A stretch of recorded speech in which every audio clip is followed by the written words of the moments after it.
Olá, pessoal, tudo bem? Oitavo ano.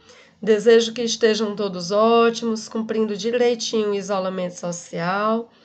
E hoje nós vamos dar continuidade aos nossos conteúdos com um novo método, agora das aulas online. E eu quero pedir para vocês que assistam às aulas, leiam o livro e também desenvolvam as atividades propostas, tá certo?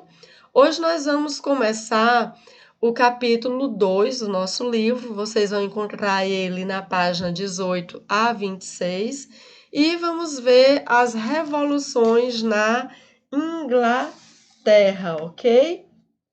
Bom, nós vamos estudar sobre a Inglaterra do século XVI. Nessa época, a monarquia era absolutista, a monarquia inglesa. O que é uma monarquia absolutista? Aquela onde o rei ou a rainha centraliza todo o poder em suas mãos. É o caso, por exemplo, da rainha Elizabeth I, certo? Elizabeth, ela adotou uma série de medidas, como por exemplo, a política mercantilista, também associada aos corsários, né? O mercantilismo, ele é uma política econômica que incentiva a proteção do comércio, como, por exemplo, exportar mais e importar menos, né? Uma das medidas do mercantilismo. E quem são os corsários?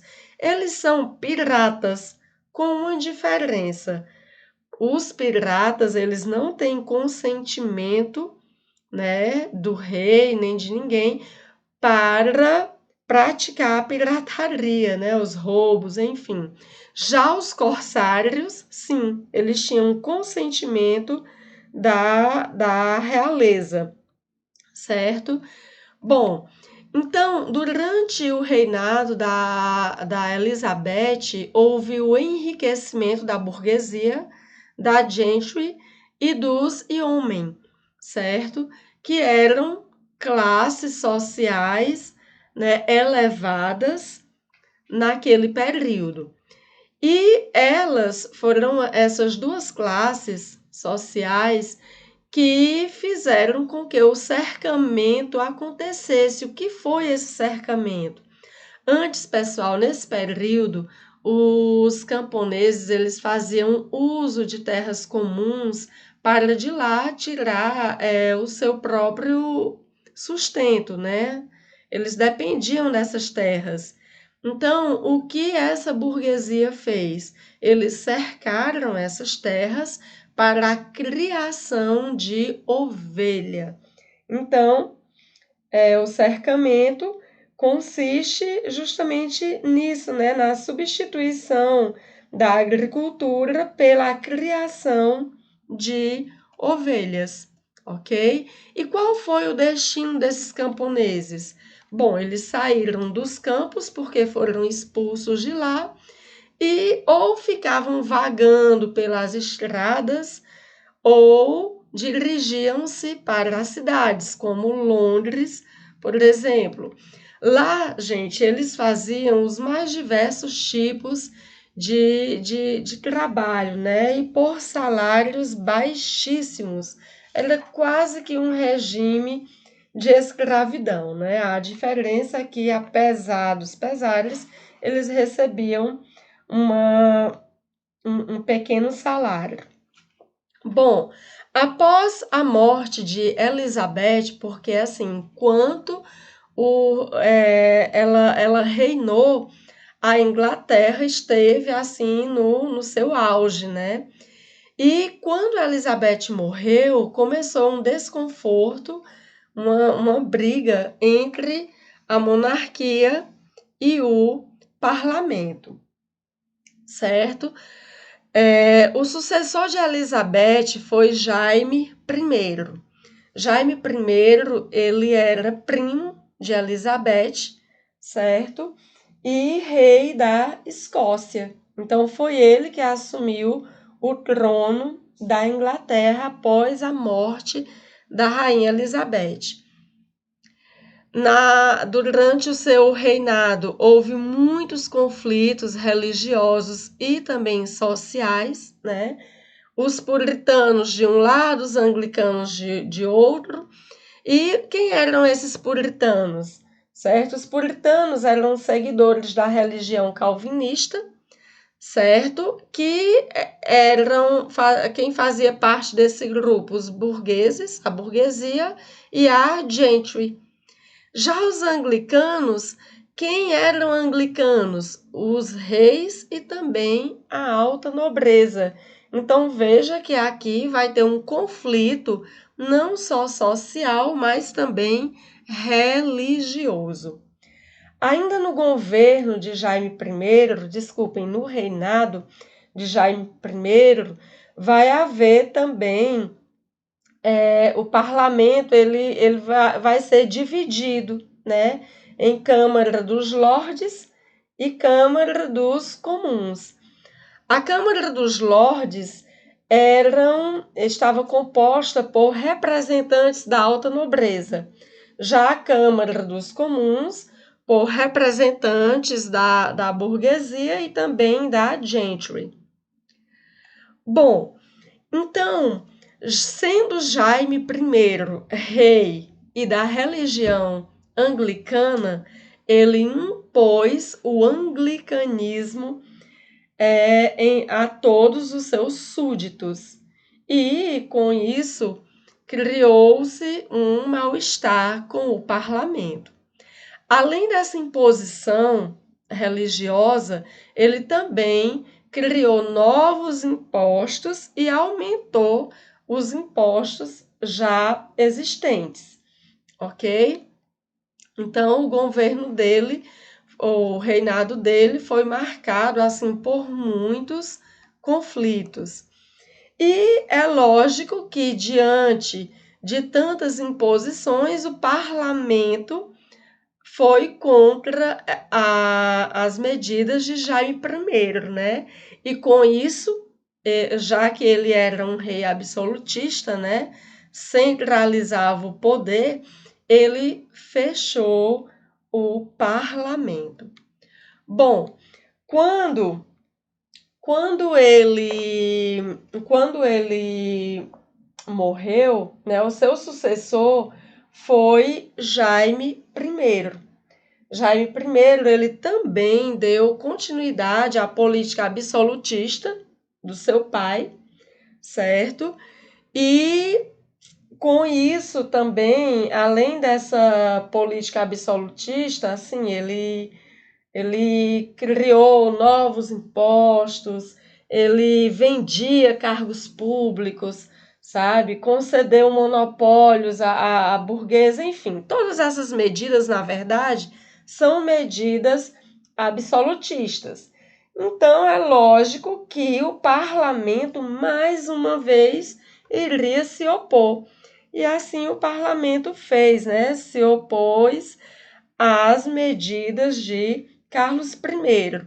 Então, Carlos I invadiu a Câmara dos Comuns e prendeu os líderes oposicionistas. Com essa prisão dos opositores, ocorreu uma guerra civil. O que é uma guerra civil, gente? Vocês ainda lembram, né? É uma guerra que ocorre dentro de um determinado país, entre cidadãos de um mesmo país, certo? Então, essa guerra civil aconteceu entre a monarquia e o parlamento, né? E seus respectivos seguidores. Quem eram os apoiadores da monarquia, do rei? Eram a alta nobreza, a burguesia monopolista, certo? Lembrando que a monarquia, eles eram da religião anglicana. Havia alguns poucos católicos também. Já o parlamento tinha como apoiadores, né, a burguesia comercial, né, mas a gentry, e homem, e eles eram praticantes da religião protestante, né? Ou melhor, eles eram puritanos ou presbiterianos, certo? Bom, depois desse conflito, com essa guerra civil, gente, uma pessoa vai ter destaque, que é o deputado e líder puritano Oliver Cromwell, certo? Ele vai se opor, né, totalmente ao rei, certo? E ele montou um novo exército, que esse seu novo exército venceu o exército do rei. E com isso, o rei Carlos I, ele acabou sendo condenado e executado à morte. Nós temos uma foto aqui, né, que representa a execução do rei Carlos I. Com isso, pessoal, Oliver Cromwell, ele proclamou a República, né? A República foi proclamada e ele assumiu o governo do país. Então, a partir de agora, nós vamos ver como foi essa República de Cromwell, né? Primeiro, ele confiscou terras. Ele confiscou terras de quem? Bom, ele confiscou as terras da igreja e também as terras do rei. E ele vendeu essas terras para os seus aliados, né, por um preço bem acessível, né, bem camarada. Uma outra medida também, gente, foi que rendeu muito, né, inclusive um conflito com a Holanda, foi os atos de navegação, que eram leis, certo, promulgadas por Cromwell, e essas leis, elas diziam que todas as mercadorias que entrassem ou saíssem pelos portos da Grã-Bretanha, a Grã-Bretanha, gente, é quem? É a Inglaterra, País de Gales e a Escócia, né? Tudo isso é a Grã-Bretanha. Então, ele dizia que todas essas mercadorias que entrassem ou saíssem da Grã-Bretanha só podiam ser transportadas em navios ingleses ou pertencentes aos países produtores. Mas a Holanda não ficou nada satisfeita com essa medida, né? Com os atos de navegação. E o que aconteceu? Decretou guerra à Inglaterra, né? Então, nessa guerra, a Holanda foi vencida e a Inglaterra passou a liderar o comércio dos mares. E a partir daí, gente, ela passou a ser conhecida como Rainha dos Mares, certo? Bom, teve outras medidas também que Cromwell tomou em benefício próprio, né? Como, por exemplo, ele tornou o próprio cargo hereditário e vitalício. Hereditário porque o cargo dele de governante da Inglaterra poderia ser repassado para os seus descendentes, né? Filhos, enfim. E vitalício porque ele estaria lá no governo até a morte, certo? E quando ele morreu em 1658, ele foi sucedido por seu filho Ricardo Cromwell, né? O governo de Ricardo Cromwell não foi assim muito tranquilo, até porque ele enfrentou fortes oposições, né? Então, muitos grupos surgiram contra o governo de Cromwell. Mas nós vamos citar aqui os niveladores e os cavadores, né? Assim que eles eram chamados. Bom, os niveladores, eles defendiam a dissolução da Câmara, né? Dos lordes, e todo o poder apenas para a Câmara dos Comuns. Eles defendiam também o direito de voto a todos os homens, liberdade de escolher sua própria religião, o fim dos dízimos da Igreja Anglicana, certo? E o direito à propriedade privada. Já os cavadores, eles defendiam uma reforma onde haveria o confisco das terras da igreja, certo? E estas terras, no caso, essas terras da igreja seriam divididas entre os mais pobres, ok? Bom, então assim, gente, diante de todo esse reboliço, de toda essa oposição, Ricardo Cromwell acabou sendo destituído, certo? Pelo parlamento. E o parlamento acabou decidindo por restaurar a monarquia, certo? Com essa restauração da monarquia, quem vai assumir o reinado agora será Carlos II, filho daquele rei, né, decapitado, certo? Então estava aí voltando ao poder a dinastia Stuart. Bom, e só para finalizar, pessoal, nós temos a Revolução Gloriosa. Vamos entender por que ela foi chamada assim. Bom, Carlos II, ele também, assim como seu pai, ele era absolutista, né? Tanto que ele se declarava rei por direito divino, imaginem só, né? Então ele tentava o tempo todo promover a volta, né, o retorno do absolutismo. Ele não ficou muito tempo no poder, logo foi substituído por Jaime II, que era seu irmão, né? E Jaime II, ele... Opa! Só voltando aqui um pouquinho, pessoal. Esse aqui é Carlos II, certo?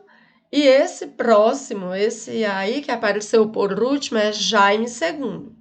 Jaime II, ele tomou uma medida que, mais uma vez, deixou o parlamento descontente, que foi justamente a buscar apoio junto ao rei da França, Luís XIV. Então, o parlamento reagiu, né? E acabaram se reunindo uma tropa para derrubar o rei, certo? Bom, com isso, quem foi que o parlamento colocou em substituição ao rei Jaime II? Foi o príncipe holandês, né? Guilherme de Orange. Guilherme de Orange, ele era genro de Jaime II. Então, assim, gente, essa revolução, ela foi chamada de gloriosa porque não houve derramamento de sangue, certo? Antes que as tropas chegassem até Jaime II, ele deixou a coroa, né? Abandonou a coroa. E quem assumiu o reinado foi o seu genro, né? Então, não foi tão ruim assim para Jaime II. Então, por conta que não houve derramamento de sangue, essa revolução foi chamada de Revolução Gloriosa. E aí, gente, com essa Revolução Gloriosa, a Inglaterra ela deixava de ser uma monarquia absolutista e passou a ser uma monarquia parlamentar, né?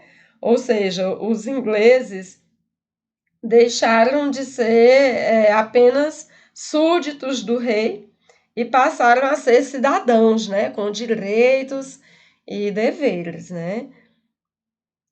E um outro ponto interessante, que é conteúdo do nosso próximo conteúdo, é que essa Revolução Gloriosa ela acabou favorecendo o desenvolvimento do capitalismo.